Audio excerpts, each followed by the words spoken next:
जय हो नागराजा देवता की जय हो। तो आज चलते हैं नागराजा जी के दर्शन करने के लिए। अभी हम पहुंच गए हैं चिन्याई सौड़ में। चलो गाड़ी को कर लेते हैं पार्किंग में और यहाँ से करनी है हमें अपनी पद यात्रा। पद यात्रा करते करते थकान भी होगी और चढ़ाई भी बहुत ज़्यादा लगेगी, क्योंकि हम यहाँ रहते नहीं हैं इन पहाड़ों में, तो हमारे लिए चढ़ाई थोड़ा ज़्यादा है।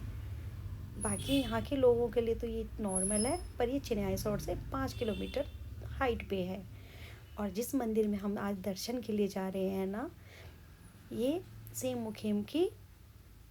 मुखेम का दूसरा रूप है। और ये छोटे छोटे मंदिर ना लोगों की आस्था का प्रतीक है। तो चलिए चढ़ाई को जारी करते हैं और आगे बढ़ते रहते हैं छोटे छोटे कदमों से, लंबी लंबी सांसें लेके, क्योंकि थकान बहुत लगेगी, खड़ी चढ़ाई है।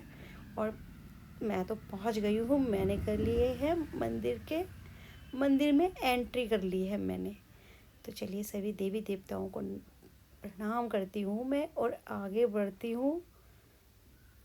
अब बस आस्था लेके ही मैं आगे बढ़ रही हूँ। बस एक जुनून है कि मुझे नागराजा जी के दर्शन करने हैं, जो मैं बड़ी शिद्दत से आई हूँ यहाँ तक कि यार मुझे नागराजा जी के दर्शन करने हैं। और फाइनली मैं यहाँ तक पहुँच गई हूँ और ऐसा लग रहा है मैं मंजिल के बहुत करीब हूँ, बहुत करीब हूँ। तो मैं नागराजा जी के दर्शन बस करने ही वाली हूँ। थोड़ा सा यहाँ का हरा भरा सा व्यू ले लेते हैं, थोड़ा सा शूट कर लेते हैं। बहुत ही प्यारा खूबसूरत सा व्यू है यहाँ का। इतनी हाइट पे है ये चिन्याई सौड़ की। जय हो गौरी माता की। ये गौरी शंकर जी का छोटा सा मंदिर था, यहाँ पे शिवलिंग था और मैंने कैमरा निकाल के शूट करना शुरू कर दिया है। पहले अपने ही पोज लिए हैं। चलिए जय हो नागराजा देवता की जय हो। तो यहाँ पे घंटी को बजाते हुए आगे बढ़ते हैं। ये है यहाँ का मेन मंदिर। मेन नागराजा का मंदिर जो है वो यही है। यहीं से अंदर जाके दर्शन होते हैं, पर यहाँ कैमरा अलाउ नहीं है, तो मैंने यहाँ का सीन नहीं लिया। सिर्फ बाहर की मैंने कुछ मोमेंट्स बाहर के ही ले लिए थे, अंदर कैमरा अलाउड नहीं था। और यहाँ कोई टाइमिंग नहीं है दर्शन करने की, पूरे दिन मंदिर ओपन रहता है, कभी भी आ सकते हो आप लोग, दर्शन कर सकते हो। तो मेरे दर्शन बहुत ही अच्छे से हो गए थे। उसके बाद मैंने फ़ोटोशूट वगैरह किया और थोड़ा सा आगे बढ़ गई। यहाँ पे राधा कृष्ण जी की मूर्ति थी, तो मेरा मन हुआ चलो उनको भी थोड़ा सा झूला दे दूँ। और मैं छोटे छोटे कदमों से आगे बढ़ रही थी और मैंने यहाँ पे राधा कृष्ण जी की मूर्ति को थोड़ा सा मैंने झूला झुलाया और उन्होंने भी मेरे हाथ से बहुत अच्छे से झूला लिया। तो ये वो झूला ले रहे हैं, आनंदमयी झूला। उन्होंने कहा थैंक यू, तुम यहाँ पे आई हो, तुमने मुझे झूला झुलाया, वरना किसी ने मुझे झूला ही नहीं झुलाया था इतने टाइम से। तो उसके बाद मैंने यहाँ पे सुंदर से सभी देवी देवताओं के दर्शन किए, सुंदर व्यू के मज़े लिए। ये बहुत ही ठंडी जगह थी, एकदम बहुत ठंडी।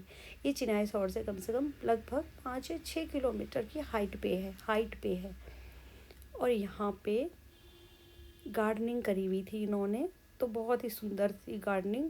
और यहाँ पे मंदिर के बाहर सभी देवी देवताओं की मूर्ति बनी हुई थी, जो बहुत ही सुंदर देखने में लगती है। तो इस के दर्शन कर लेते हैं, सबको प्रणाम कर लेते हैं हाथ जोड़ के और धीरे धीरे आगे बढ़ते हैं। परिक्रमा कर लेते हैं सभी देवी देवताओं की। ये नरसिंह देवता है शायद, पक्का पता नहीं है मुझे, शायद नरसिंह देवता ही हैं। और हनुमान जी तो ऐसे लग रहे थे जैसे गदा लेके अभी मेरे सर पे मारने वाले हैं कि सही से चल, जल्दी जल्दी आगे बढ़। ये विष्णु भगवान नहीं, सॉरी, कृष्ण भगवान जी हैं ये। तो सभी देवी देवताओं के दर्शन हमने अच्छे से कर लिए हैं। अब चलते हैं थोड़ा सा मंदिर के बाहर का व्यू भी ले लेते हैं, नागराजा जी की फ़ोटो भी खिंचवा लेते हैं नागराजा जी के साथ। और यहाँ पे आ गए हैं पतिदेव जी भी नागराजा जी को प्रणाम कर रहे हैं और मंदिर से बाहर निकलने की तैयारी पे हैं।